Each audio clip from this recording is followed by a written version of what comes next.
Alright guys, we're going to keep moving forward with the installation of the vintage air system. Next up, we're going to install the evaporator kit. Now, the internal AC components of this car have all been gutted, so we're going to get straight into the installation process. So we're going to start by installing the fresh air cap and the defroster ducts.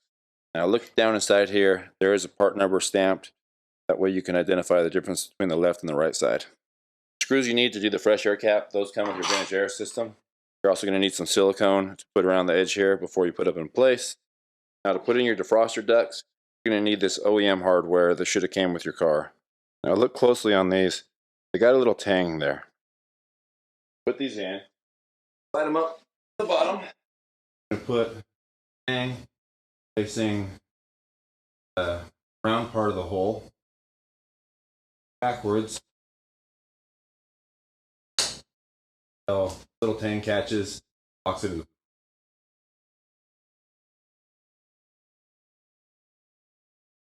Now the instructions didn't say anything about removing your gauge cluster. That one was a little bit of a pain in the butt with the gauge cluster in the way.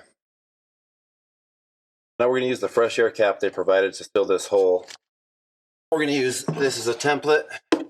Drill 3 1/8 inch holes and then use some fresh silicone to cap this up.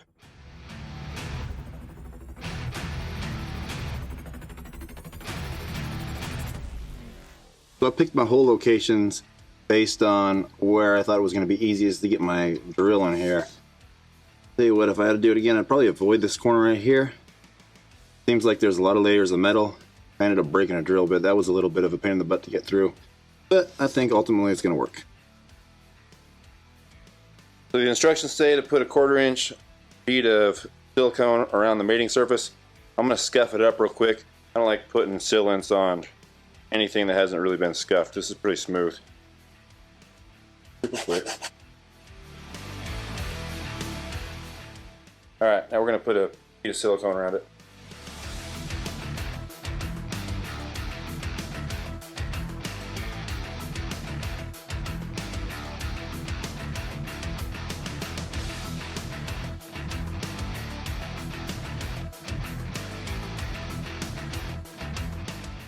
So I had my first complaint about this system.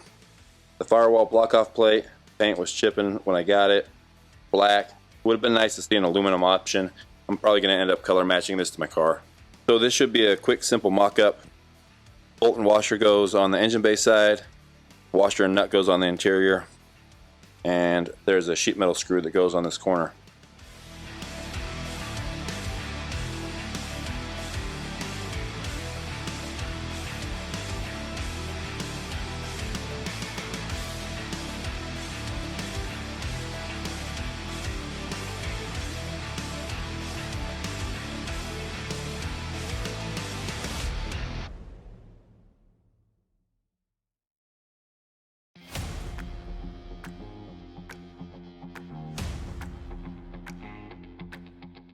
So I did go ahead before I did my final install and paint that panel the same color as the car.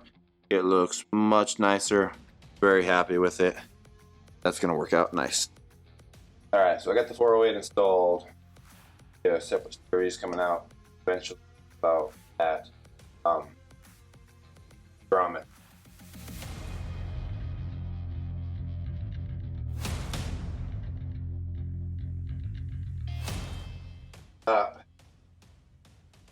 All I want on the bottom.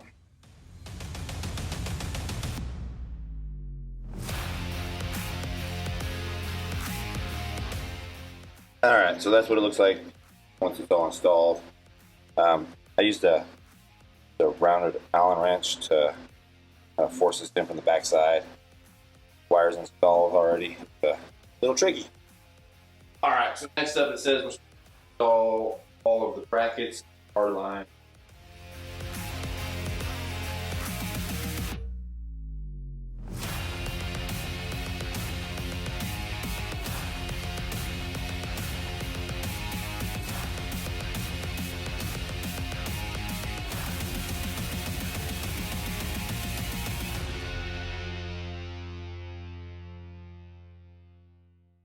So I want to point out a couple things real quick before we try to go get this vehicle.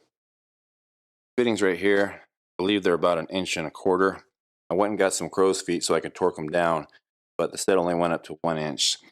So I just had a guess on how tight they are. And 2, when you're putting these on, you're going to have to put them on a specific order, otherwise you're not going to physically be able to get in there and reach the fittings.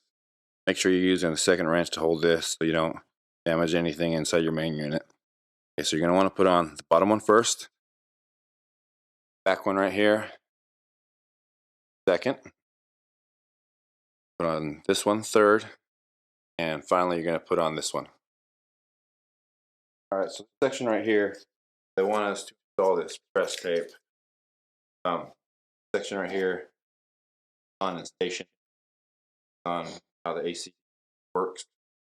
The other joints require it. Instructions only had this area circled.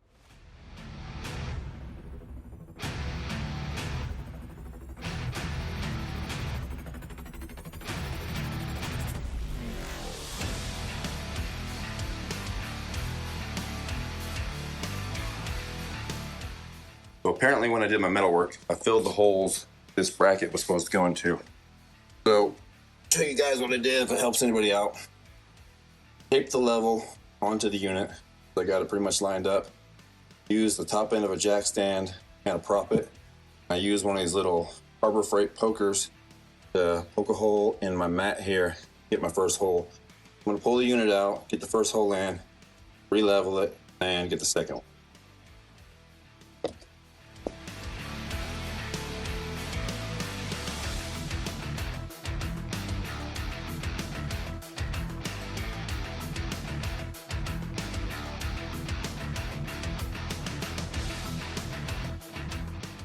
So I'm going to take a quick little break, get some boxes inside, give you guys a little teaser for an upcoming video.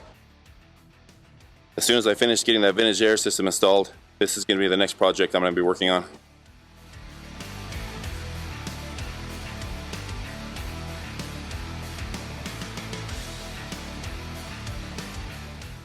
Alright, I got it bolted in place. So we got one bolt there, the other one back over here in the corner. Now the last thing we got to do is drill a couple holes up through the bracket right there and then get the bolts bolted into there. I'm going to do that off camera because I really don't have a good way to shoot that. So I went ahead and drove those 2 bolts up there, and we're nice and level left and right, and also front to back we're nice and level. Alright, so now we need to install our drain. Instructions say to measure from this little spout right here over to your firewall, drop down 1 inch, drill a 5/8 hole. I already have a 7/8 hole, which was probably the factory drain right there. I'm going to use 7/8 grommet, and the little elbow they gave us fits it pretty much perfectly. Alright, so what I had to do is I had to feed the hose through the grommet, get underneath the car, put the elbow on, and then push everything back this way. And then I just ran the hose up to here, flipped it to length, and that's the way it turned out. Pretty happy with that, and obviously I trimmed the back of my firewall mat a little bit. And once you're done installing the evaporator, that's what it's going to look like. Alright guys, so that's going to do it for the installation of the evaporator sub base. On the next one, we're going to be doing the controls and the vents. If you guys have been watching these videos, I'd appreciate it if you take the time to leave me a comment. Let me know how I'm doing. Thank you.